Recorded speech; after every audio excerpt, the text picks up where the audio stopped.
Hello, YouTubers, friends, compatriots, bootlickers, shills, debt slaves, serfs, peasants, vassals. I'm Useful Idiot. Welcome.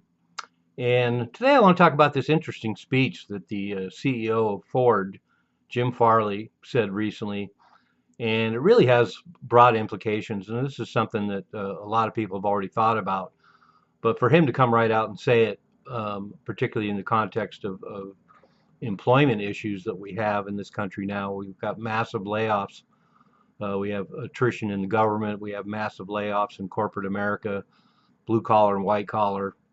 And a lot of young people are really having a hard time coming out of college with advanced degrees and getting good paying jobs. And so the fact that he came out and said that he has 5,000 open mechanic jobs at Ford right now, 5,000. And it's kind of perplexing because they obviously offer a huge benefits package and $120,000 a year to start. That's double the national average. And they have a shortage of manually skilled workers. And this is something that's being echoed throughout America. And it certainly ties in with the idea that Trump talks about bringing manufacturing back to the U.S. And there really just isn't the skilled workers to do it. For example, all our shoes, almost all our shoes are made overseas now, and all our clothing. And the fact is that there just aren't any people that are qualified to make shoes in the United States anymore. And of course, we have younger generations coming up that are focusing in on business and finance, and particularly tech. And now they're being pushed out of the industry, and the tech industries are going to downsize, and they're downsizing now, and they will be continuing to downsize. So all these sectors affected by AI and technology um, are really getting depressed. And so, interestingly enough, we have a 16% rise in 2024 of young people going into vocational programs. And that's something that should have happened a long time ago. But now we have a lot of people that are highly qualified that have college educations, and then young people growing up and realizing that is not a viable avenue to guarantee high paying employment. Whereas you can go to vocational school and come out now and make pretty good money as plumbers and electricians and the like. But there's over 1 million openings in critical jobs, emergency services, trucking, factory workers, plumbers, electricians, and tradesmen. And so there just isn't qualified, trained people. And of course, the generations past, the post World War II generations, almost everybody was capable of hands-on sort of work and vocational kind of work. I look at my extended family, including my dad, and he could fix anything. He was just raised as sort of a home engineer, could fix anything in a car, fix any equipment, fix washers and dryers, fix all appliances, just about anything. But those kind of skill sets have been lost in this country now, and we have what could arguably be called a fairly pampered, entitled generations coming up that just don't think about doing that kind of manual sort of work, and so we're paying for it now. And of course, it's the vicious cycle when you have all the manufacturing move out of this country during the 80s.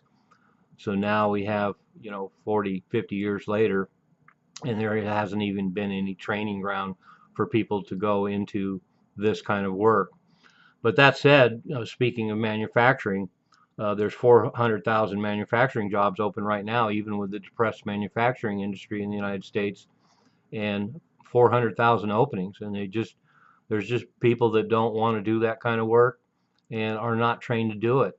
So this is a really interesting point we've reached in the United States. But I go back to this idea of Trump and other presidents as well, this whole idea of bringing manufacturing and bringing back a skilled workforce is a daunting task in this country. It's just been too long.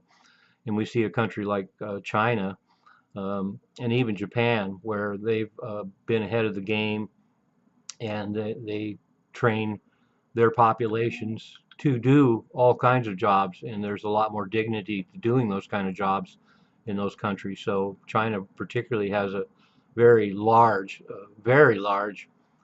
skilled workforce that can do all these kind of jobs that Americans just aren't capable of doing anymore. And it's very telling that a lot of these companies are talking about the fact that their number one priority anymore is hiring good people and then retaining them, because that's another thing. You get a number of people that do go into this kind of work, and then they try to upgrade their skills and get into something easier and more lucrative, and that's just not going to be a viable option anymore.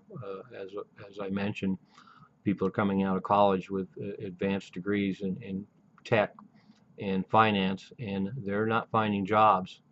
And so this is going to be a difficult hole to get out of. But certainly, as the economy gets more depressed and these people find it harder and harder to find jobs, there's going to be a lot more people going into vocational work. Over the last 10, 20 years, of course, we've had them going into restaurants to be waiters and being baristas, and even that is not going to be a future anymore. So they better start thinking about upgrading their skills that are marketable. So anyway, quite a warning from the CEO of Ford that he has a massive amount of openings available for people who are skilled and manually skilled, and no matter how big the benefits package is, no matter how eager they are um, to be, these people are to be hired, and these very lucrative salaries, they still can't find anybody. So this will be interesting over the next, certainly the next 3 years under the Trump administration and moving forward to see how this problem can be addressed. And I would add that certainly our education system has moved away from vocational training. I don't even know if they have shop or any of those kind of classes anymore. Probably not. We have a neoliberal education system that just really isn't that interested in providing people with real life skills. So interesting point in U.S. history, and another example of something where it's going to be really hard to bring manufacturing back, because you can maybe bring factories back to the United States, but where are you going to get the workers? I'm a useful idiot, don't you be one too?